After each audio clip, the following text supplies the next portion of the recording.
From this to this. Opo, naganap na kami ng sing-sing para sa kasal namin. Medyo nakaka-stress din pala yung preparation. At kahit sa pagpipili ng gown, nahirapan na rin ako. What if itigil na yung kasal? Huy, hindi ganun. Nagpakulay na nga ako ng buhok. Nagpa-cleaning na rin ako ng ngipin para ready na tayo sa Kiss the Bride. So eto nga, pupunta ako sa salon ngayon kasi papapalit ko na yung kulay ng buhok ko. Syempre, gusto ko naman maganda ako sa kasal ko, no? Gusto din kasi ni Dee na dark color muna yung buhok ko. Syempre, kailangan natin sumunod sa asawa natin. Huy, wala pa. Sigurado ako maraming nabigla na ikakasal na ako.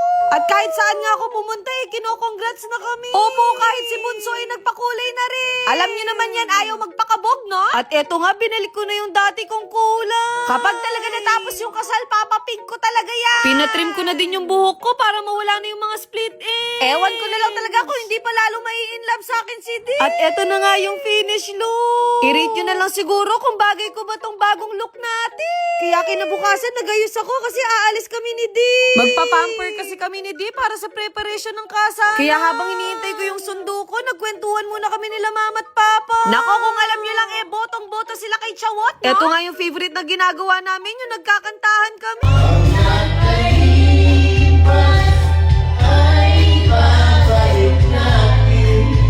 O, diba, kinikilig ang atin nyo? Sakto, dumating na yung Prince Charming ko.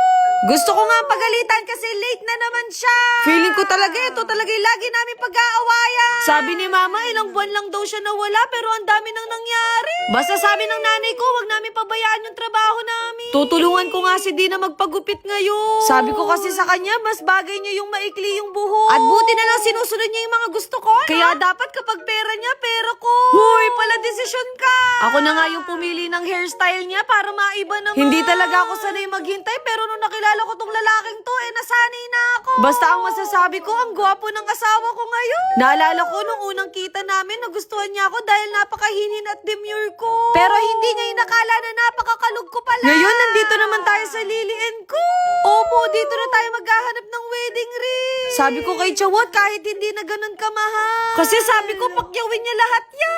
O, diba, nakahanap na ako ng sugar daddy. Medyo nahirapan nga ako sa pagpili kasi magaganda lahat. Kung pwede lang everyday magpalit, baka ganun yung ginawa ko. Pinag-isipan din namin to kasi ilang araw na lang ikakasal na kami. Bigla ko tuloy naalala yung magulang ko na sinangla nila yung wedding ring nila para may pangtusto sila sa aming magkapatid. Sa susunod sila naman yung bibilhan ko.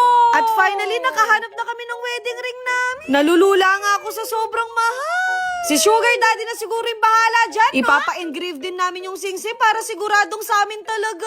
Abangan niya lang siguro sa mismong kasalan kaya wala na tong urungan. Dumiretso nga agad kami dito sa dental clinic kasi meron pa akong isang ngipin na hindi nalalaga. At ipapaklinik ko na rin yung ngipin ko, no? Opo, magiging ninong na rin si Dong. At dahil dyan, si Dee naman na maghihintay sa akin ngayon. Dati kapag pumupunta ako dito, kinakabahan ako. Ngayon, chill na lang ako. Ganito siguro kapag alagang prince. Huy, si Doc yun. Pasensya na kayo, tumatapang na tayo. Ewan ko na lang talaga kung hindi pa ako magiging confident sa ngiti ko, no? Tinanong ko nga si Chawot kung approve ba sa kanya kung ganito yung wedding gown ko. Siguro sa honeymoon ko na lang isusuot yan. Huy, ang advance mag-isip. Nag-fitting na din kami ng gown para sa kasal namin. At ganito pala yung pakiramdam magsuot ng wedding gown. Yung gusto ko din kasi yung simple lang pero elegant. At eto nga, ipapakita ko na kay Dee.